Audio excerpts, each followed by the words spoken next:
I'm asked a lot what the difference is between SketchUp and Vectorworks and which one people should use. Often people seem to think that it's you choose one or the other and, you know, decision made and that's it. But actually they're two very different bits of software. They have different uses. They're differently pitched in terms of abilities. And yeah, really, it depends on you. It depends on what you want from your career. Obviously, I'm talking specifically about landscape design here. Depends on how good you are at using computers, how confident you are, how much time you've got to train, whether you're looking at doing some freelance graphics alongside your own design practice and so on. So hopefully this video will answer some of those questions. I will just say I teach both of them and I use both of them. I am not employed in any way by Vectorworks or SketchUp. They're my opinions. There are other people that would completely disagree with me and they do things a different way. So I'm just giving you my opinion on the way that I use these pieces of software, and I'll try and explain why that is. So this is SketchUp. So you open SketchUp and you get, basically a void with a woman just to stop you getting lost at the origin point. Some history of SketchUp. It used to be owned by Google, and Google bought it from another company originally, and their aim of it was to use it to populate Google Maps. So those of you, or Google Earth I should say, those of you who have used Google Earth will know that there is some 3D models in it. So SketchUp was designed so that anybody could pick it up and start drawing very quickly and then upload and share their models. So to draw stuff, I've drawn a rectangle on the ground. I'm not going to use the shortcut keys. Normally I would use the shortcut keys as it makes things a lot quicker. So the push and pull tool, I push that up. I can draw another line across the roof. You'll see it snapping to the middle there. I can grab that and pull that up and put, say, another, don't worry, I'm not going to spend hours drawing a model of a house. And do that, and that's a very, very rudimentary model. The SketchUp comes with the 3D warehouse. So if I let's just put plant in there and go to models. So, you'll see there's all kinds of stuff, and this comes free with it. You can download stuff. Issues that I won't go into with this is that you can make your model massive, so you kind of do need to know what you're doing. But let's just say this one here, oh no, that's annoying. I'm not going to bother to do that, but yeah, I need to sign in. You need to make an account and sign in to do that. So yes, I've drawn that. You would then draw your base plan. The reality is you'd have a PDF in here and you'd kind of draw over it. Let's say I'm going to put a wall there or whatever. You draw all your bits and pieces and you've got your 3D model. I have a file open here which I will just show you, which is a kind of a live project. Well, it's not live because I've now finished it. If I just zoom out. So the reason things are going that weird muted colour is just to save energy when you're moving around. So you'll see there's a house, paving, basic level change there. I've got plants in, I've got trees. To save memory, a lot of those trees are 2D, and you can then set your views, and you'll see at the bottom I've got another one looking to the studio and then another one looking back towards the house. That all looks very swish. Obviously it's hours of work to do that. So SketchUp is something you can pick up very quickly and draw fairly rudimentary things, within a couple of hours. To get stuff looking really good in SketchUp, and I know, we're all wowed by stuff on Instagram. I'll show you. So the final visuals for this project are these. So these are done in Photoshop. They're actually not that complicated or that good now I look at them again. So this house, the line work on the house, this is one of the great things about SketchUp, and the reason that I don't use Vectorworks for my 3D is that you get a lot of control. So I built this from the DWGs, from the architect. You get a lot of control about what you can and cannot export, which means that you can export the line work with kind of various, I'll just find one of these sketchy edges. Let's find marker, super fine. You can put kind of different brush strokes on, export that. You can export the shadows separately, you can export the colour separately, and then you can layer them up in Photoshop. And although it looks like, let's go back to those visuals. Oh, close them. although it looks like I've layered colour on, actually I've erased it through here, and then I've hand drawn the extra line work here. It's actually drawn by hand and scanned in. So, you know, to get those great visuals, you're looking at one of two things. Either you're going to use Photoshop and give it an artistic feel with Procreate, with scanned in hand drawings and so on, or you're going to use what's called a rendering engine. And actually, I'm not sure whether it's just going to break my computer.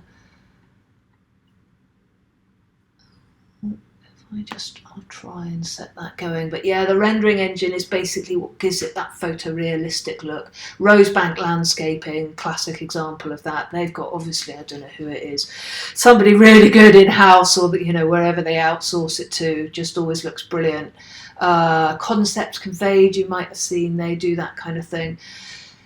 Yeah, you know, you can get plugins with SketchUp to do that, which is great. Personally, I think you need to be really careful with those renders. You can lose a lot of atmosphere very quickly. It also, if you've got the kind of client, you know, at the upper end of the garden design world, you're looking at people who are quite particular, let's say. People who are generally high earners, you know, they've got that way for a reason, because they're quite particular and they're very meticulous, I guess is the word. And with those photographic renders, you are selling a very specific image. So say here I've just turned on the rendering, and the quality will just get better and better as it chugs along. You know, if I then go and build that garden, and I don't have whatever this is, you know, lavender or steeper, salvia, caradonna there, I don't have a multi-stem acer, you know, they're going to be like, well, what your visual's shown this and you haven't done it. So anyway, that covers that, I think, fairly quickly. SketchUp has a tool, so going back to the kind of SketchUp versus Vectorworks, SketchUp, it is accurate. If I draw, you can see down here on the bottom right hand side of the screen, you can see dimensions. So in that sense, it's kind of accurate. You know, I can draw a line, start my line, if I type in 4, press enter, it's drawn a 4 meter long line. So in that sense, it is accurate. But actually, you'll find when you're working, you know, it can also do very unpredictable things. You know, you can kind of drag, you know, you think you're moving stuff, and it's not the way that the, you know, the ground surface and the shapes interact with each other. You know, it's great for 3D, but to me it loses a lot of the clarity in the 2D. But if you have the Pro version, what you can do is you can set a bird's eye view, you can put it on parallel projection. I'm just going to save this file somewhere, and I'll just save it in downloads. Yup. And I need to set up a scene, so I go View, Animation, Add Scene. Yup, save the file, and you can send it to something called a layout, which comes with it. So you press the layout button, the wheel spins briefly. Hopefully it's not going to ask me to sign in again. Yes, brilliant. So you then choose your paper size. And so it's put this on a piece of paper, on an A3 piece of paper. I can then go and set a certain scale. It's American, so hopefully a lot of stuff is in inches, but you can change all of that. Yeah, there we go. Let's try it. Okay, 1 to 100 is too big. There we go, 1 to 200. And obviously you can change all the colour settings and stuff like that. And then in here, we'll basically put in your annotations and your title block and so on. You know, it looks great. There are some people, check out Paul Hennessy. He's kind of the SketchUp guru, and he does a lot of his construction detailing and stuff in it. So yes, you can do it. You know, you have to be good to get to that level. It's not something, you know, it's easier to pick up than Vectorworks, but you still need to work at it. You still need to learn a lot, you know, kind of go on CP, you know, put yourself through CPD kind of courses and so on. Oh God, I've already been talking for 10 minutes. Right, so we're going to go on to Vectorworks. I thought this would only take 10 minutes. So this is Vectorworks. You open the bit of software, you know, here it is. There are a lot of buttons, and there is a lot in Vectorworks. So, I mean, my style of teaching Vectorworks is to teach people what they need to do, where those buttons are, and just to say ignore the rest of it, because when you're confident and competent, you can start to delve deeper and teach yourself all of that stuff. My issue with a lot of the materials online for learning Vectorworks is that it's too complicated and it assumes more knowledge than a beginner will have. What I will say, sorry, I'm talking quickly now that I see the time. If you are not very comfortable with computers, you don't like spending lots of time on the computer, it slightly freaks you out. If you were to come here and you were to go, if I said press all of these, if you're inside going, oh my God, no, it's going to break, this is just not the bit of software for you. You need to be comfortable with computers. You need to be brave. You need to understand also, to buy this software new, probably £2,400, you get a discount if you're a student. You're then looking at, the course that I teach, it's 10 weeks, it's 3 hours a week, plus half an hour a week practice time, that's 35 hours. You're paying for the course, you're paying for the software. To get really good, you're probably looking at another 100 hours. To get really, really good, 10,000 hours probably. I've been using it for coming on 10 years, and I'm not a guru. I'm quick and I'm competent, but it's like learning a musical instrument. You need to be committed to practicing it every day, to using it every day. No good doing a 3-hour session once a week and then just thinking, oh well, I'll come back to it, because you'll forget where all the buttons are. And if you're using Vectorworks and SketchUp, it's difficult. There's a huge mountain to overcome there. So Vectorworks can do 3D. I don't use it for 3D. The circumstances in which I would use it for 3D is if I was going to hand draw, I'd do a very rudimentary model in Vectorworks and then hand draw over it.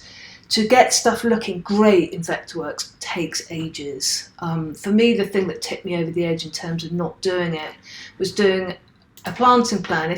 I'll see if I can do this now, actually. I'll use their built-in. Let's just see if I can find basic template. Hopefully this has got some 3D information attached to it. So I'll put that in. So yeah, you can turn on the 3D view. Yes, it has got something attached to it. Just check the plant settings.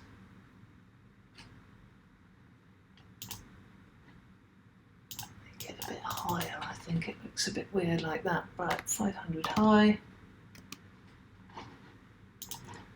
Great. So if I put these plants in at a sensible spacing, like a planting plan. So what you'll see is that they're all very spaced out. So this was the thing that really, because it's obviously landscape design, what I want to show is voluminous planting. There is a setting that you can put these, you can put a random height variation, diameter variation, which kind of helps. But I mean, for me to get that looking like a fully up planting bed, I'm going to have to be, I cannot then use that as a planting plan. I'm having to do a separate kind of planting plan essentially to get that to look good. So for me, that doesn't save any time. There are arguments, even that doesn't look very good either. It's just put them all next to each other. Fine for maybe a gravel garden. So yeah, there are ways you can save time, and certainly with the BIM and the architecture and stuff, I think you can save time. Probably if you wanted to draw a 3D model with the sub-base, your compacted soil and the DOT and the concrete and the blah, blah, blah, and you could do a cross-section, it is powerful. But for me, I just think where it really comes into its own is the two-dimensional drawings. So I'll show you this one. So at the basic level, the way it works is you draw things on design layers. So I always say D-drawing, D-design layers, and they stack up on top of each other. So you'll see down here in the navigation palette, I'm whizzing through this because this is not a tutorial, it's just to give you information. So there was no site survey for this. So normally I have a site survey, I don't. I've just drawn the house and the existing step. So the hard landscaping is there. soft landscaping. The plant lines, I put them on a separate layer just because when you're doing setting out drawings and stuff, otherwise you'll end up snapping to the plant lines. Furniture, features, trees, house and boundary, there isn't really much on there. Put those plant lines back. So that's basically a super simple drawing. You then create sheet layers. So the way that I in SketchUp sent that thing to layout and I said A3 piece of paper, yes please. It's the same here. So you put the title block on. There aren't many annotations on this one. I'm actually doing this, this is kind of part way through. That's a setting out plan. So I mean, the dimensions are all super easy. You literally, it's double click, annotations layer, you get the dimensions tool, you go click, and you pull it up.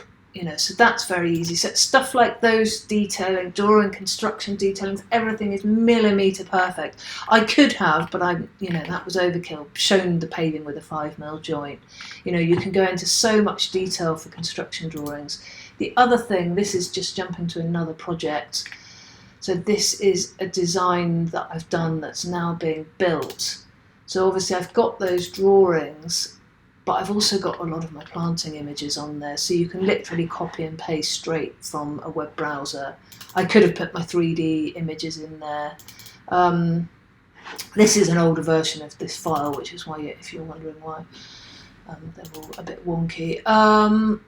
So yeah, that basically sums it up. So Vectorworks, professional, highly professional. You'll create very clear drawings. If you want to be a top-level garden designer, that's what you need to use. That when you're working with architects, actually I'll show you just this one as an example of that.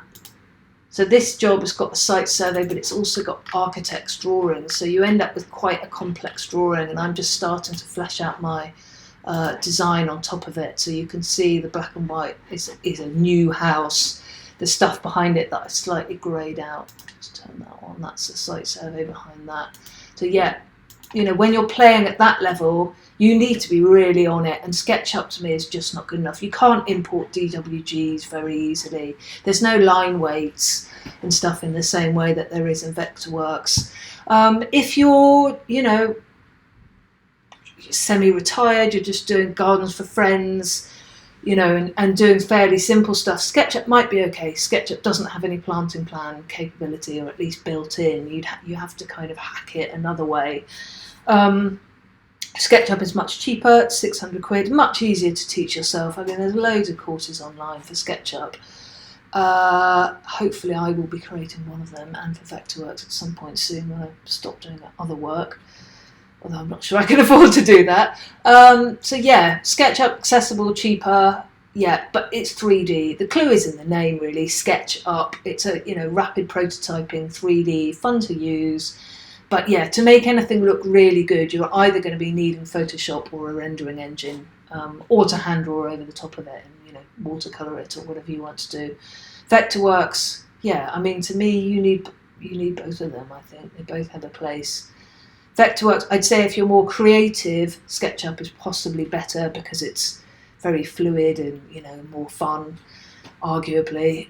If you're a more kind of rigid mindset, detail-oriented person, you'll probably enjoy Vectorworks more, I reckon, because it's so precise. It's ridiculously precise. You can go, to millimeters, to decimal points in a millimeter.